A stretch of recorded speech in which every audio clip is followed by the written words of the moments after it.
मैं नौकरानी नहीं देवरानी हूँ।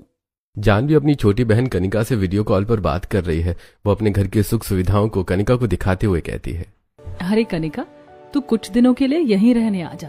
अब तो मेरे देवर अक्षय की भी बहुत अच्छी नौकरी लग गई है। तू यहाँ आएगी तो मैं तुम दोनों की शादी की बात भी चला दूंगी। फिर हम दोनों बहनें एक ही घर में राज करेंगी।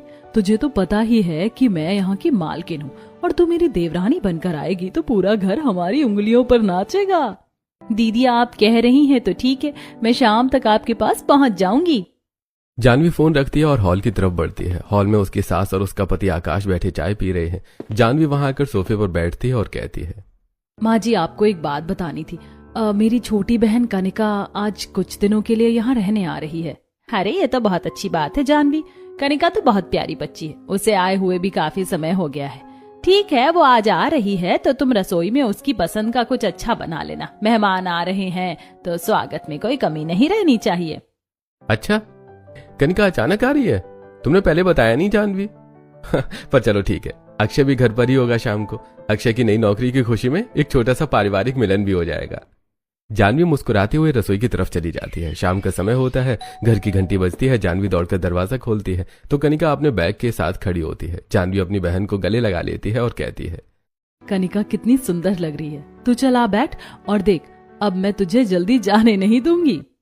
जानवी अपनी बहन को हॉल में बिठाती है। घर के सभी सदस्य हॉल में इकट्ठा होते हैं। अक्षय भी ऑफिस से वापस आ चुका है। वो कनिका को देखकर मुस्कुराता है। थोड़ी देर कनिका से बात करने के बाद जानवी डाइनिंग टेबल पर सभी के लिए खाना लगा देती है। सभी लोग खाना खाने बैठ जाते हैं। खाना देखकर कनिका कहती है, वाह दीदी, खाना तो बहुत ही लाजवाब दिख रहा है। ये पनीर की सब्जी और कोफ्ते, खुशबू से ही मुंह में पानी आ रहा है।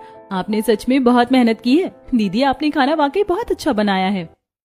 कनिका, तुम्हारी दीदी ने ये खाना बनाया नहीं है, बल्कि शहर के सबसे बड़े होटल से मंगाया है।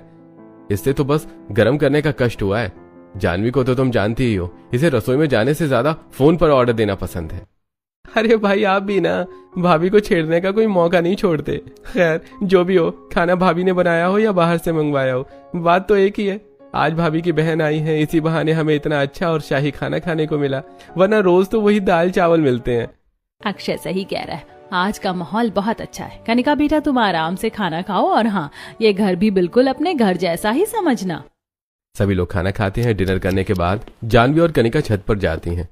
छत पर ठंडी हवा चल रही होती है। दोनों बहनें एक प्लेट में मूंगफली लेकर बैठी हुई हैं। तभी कनिका जानवी से कहती है, दीदी आपने तो कहा था कि आप शादी की बात करेंगी। पूरे खाने के दौरान आपने एक बार भी अक्षय से इस बारे में कुछ नहीं कहा।